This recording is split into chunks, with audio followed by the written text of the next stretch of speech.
Hello student, कैसे हैं आप सभी। आज हम पढ़ेंगे अंटार्कटिका महाद्वीप के बारे में। अंटार्कटिका महाद्वीप और उससे जुड़े हुए जितने भी पहलू हैं उन सभी के बारे में आज हम अध्ययन करेंगे। अंटार्कटिका विश्व का 5वां सबसे बड़ा महाद्वीप है। It's the 5th largest continent of the world and it's a part of Gondwana land. Antarctica महाद्वीप गोंडवाना लैंड का हिस्सा है। गोंडवाना लैंड क्या है? आज से लगभग करोड़ों वर्ष पहले पूरी अर्थ पर, पूरी पृथ्वी पे सिर्फ एक ही महाद्वीप था। उसका क्या नाम था? तो उसका नाम था पेंजिया। क्या नाम था? पेंजिया। और पेंजिया महाद्वीप शुरुआत में 2 हिस्सों में टूटा। जो ऊपर वाला हिस्सा था उसका नाम था अंगारा लैंड और जो नीचे वाला हिस्सा था उसका नाम था गोंडवाना लैंड। ठीक है ना। तो अंटार्कटिका महाद्वीप गोंडवाना लैंड का हिस्सा है। ठीक है। अंटार्कटिका महाद्वीप को कई सारे नामों से जाना जाता है। इसे निर्जन महाद्वीप कहते हैं क्योंकि इस महाद्वीप पर कोई भी व्यक्ति नहीं रहता है। इसको गतिमान महाद्वीप कहते हैं क्योंकि ऋतुओं में परिवर्तन के साथ इस महाद्वीप के आकार में भी परिवर्तन होता जाता है। इस महाद्वीप को विज्ञान के लिए समर्पित महाद्वीप कहते हैं। विज्ञान के लिए समर्पित,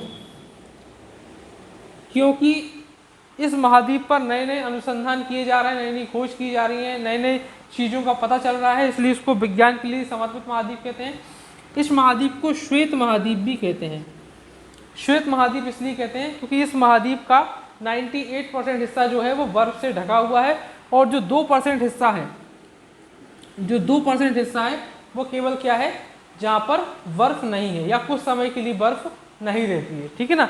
तो ये अंटार्कटिका महाद्वीप का क्या था, बेसिक इंट्रोडक्शन था। अंटार्कटिका महाद्वीप का लगभग क्षेत्रफल जो है, अंटार्कटिका महाद्वीप का जो क्षेत्रफल है वो 14,12,000 वर्ग किलोमीटर है। कितना है?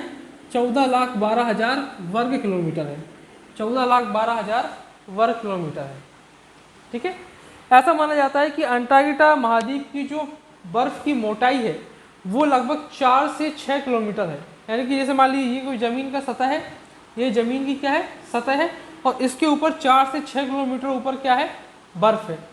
अगर ये सारी बर्फ़ एक साथ पिघल गई तो समुद्र का जल स्तर 200 फीट तक बढ़ जाएगा और समुद्र के तटवर्ती जितने भी क्षेत्र हैं, जैसे मुंबई है, चेन्नई है, दिल्ली, मुंबई है, चेन्नई और जितने भी तटवर्ती क्षेत्र हैं वो सभी क्या हो जाएंगे, डूब जाएंगे। इसलिए इस क्षेत्र को बहुत ज़्यादा महत्वपूर्ण माना गया है। आइए थोड़ा इसकी भौगोलिक स्थिति के बारे में जानते हैं। अंटार्कटिका महाद्वीप के बीचों बीच में एक पर्वत है। जैसे भारत के बीच में एक पर्वत है, उसको हम क्या बोलते हैं, उत्तर में एक पर्वत, इसको हम क्या बोलते हैं, हिमालय पर्वत बोलते हैं।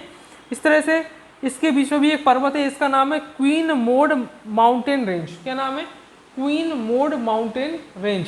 और इसकी जो सबसे ऊंची चोटी है उस चोटी का नाम है विंसन मैसिफ। क्या नाम है? Vinson massif.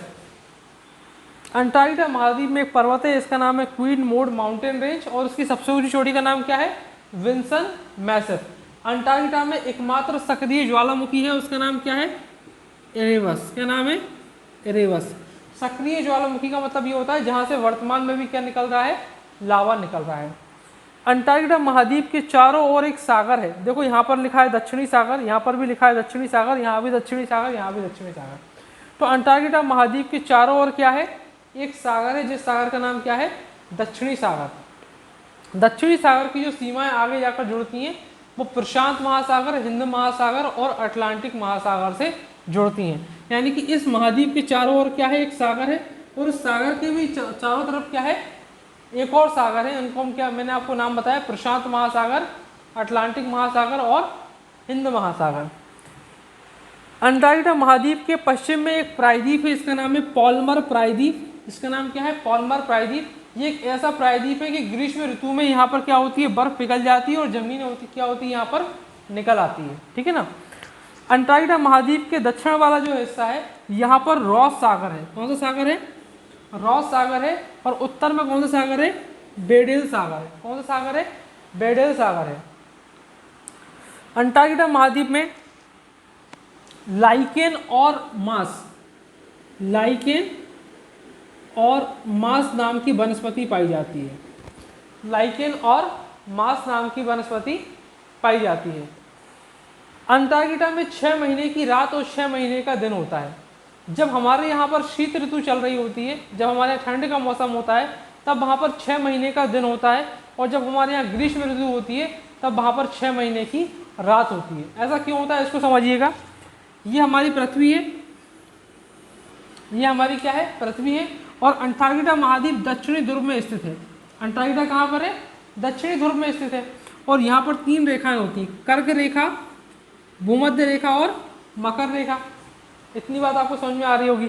तो जब सूर्य की किरणें मकर रेखा के नीचे पहुंचती हैं, जब सूर्य की किरणें मकर रेखा के नीचे, जब सूर्य की किरणें विषुवत रेखा से मकर रेखा के बीच में लंबवत होती हैं, तब क्या होता है, इस क्षेत्र में दिन हो जाता है। ये महीने जो होते हैं वो जनवरी, फरवरी, दिसंबर, इस टाइम पर यहाँ पर क्या रहता है, दिन रहता है, और जो शेष टाइम रहता है जैसे कि आपका अप्रैल, मार्च, मई, जून, उस टाइम यहाँ पर क्या हो जाती है, रात हो जाती है। ठीक है। अंटार्कटिका महाद्वीप के बारे में मैंने आपको बता दिया। अंटार्कटिका महाद्वीप पर भारत ने अब तक कई सारे मिशन भेजे हैं। अंटार्कटिका महाद्वीप पर वर्ष 1983 में 1983 में दक्षिण गंगोत्री नाम का शोध संस्थान स्थापित किया गया था। दक्षिण गंगोत्री नाम का शोध संस्थान स्थापित किया गया था, जो अब नष्ट हो चुका है। 1989 में मैत्री नाम का एक शोध संस्थान स्थापित किया, जो वर्तमान में कार्य कर रहा है, और 2011 में एक और शोध संस्थान स्थापित किया, इसका नाम क्या था, भारती था। ठीक है। अंटार्कटिका महाद्वीप का सबसे ठंडा स्थान बोस्टक है। क्या है, बोस्टक है, बोस्टक, -89.2 डिग्री सेंटीग्रेड। अंटार्कटिका महाद्वीप की सतह का जो तापमान है वो कभी भी 4 डिग्री सेल्सियस से ऊपर नहीं जाता। आसपास जो क्षेत्र का जो तापमान है, मतलब जो समुद्री क्षेत्र का तापमान है, और जो इसकी ज़मीन का तापमान है वो कभी भी 0 डिग्री सेल्सियस से ऊपर नहीं जाता। इतना ज़्यादा ठंडा महाद्वीप है ये। ठीक है ना। अंटार्कटिका महाद्वीप के थोड़े इतिहास के बारे में हम जान लेते हैं। अंटार्कटिका महाद्वीप की 1773 में खोज किसने की थी, जेम्स कुक ने की थी। ठीक है। लेकिन ये इसकी मुख्य भूमि पर नहीं पहुंच पाए,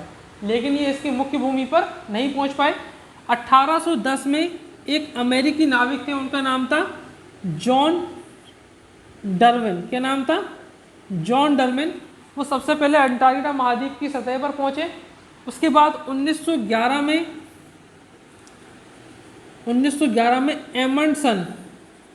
एमंडसन नाम की एक व्यक्ति थे, जो साउथ पोल पर पहुंचने वाले पहले व्यक्ति थे। साउथ पोल मतलब कि अंटार्कटिका के बिल्कुल बीचों बीच पहले व्यक्ति थे।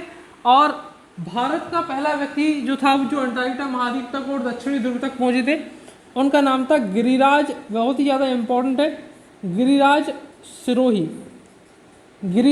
सिरोही। भारत का पहला व्यक्ति जो अंटार्कटिका महाद्वीप में दक्षिणी ध्रुव तक पहुंचने वाला जो व्यक्ति था, उसका नाम था गिरिराज सिरोही। अंटार्कटिका महाद्वीप पर जो पहला मिशन भेजने वाले व्यक्ति थे, जिनके नेतृत्व में भेजा गया था, उनका नाम था सईद जहूद कासिम। ठीक है बच्चों, तो ये अंटार्कटिका के बारे में कुछ बेसिक जानकारी थी, ये मैंने आपको अंटार्कटिका के बारे में बता दिया। आपको कैसा लगा आप कमेंट सेक्शन में मुझे अपनी राय दीजिए। मेरे वीडियो को लाइक कीजिए और शेयर कीजिए, और मेरे चैनल को सब्सक्राइब कीजिए। धन्यवाद।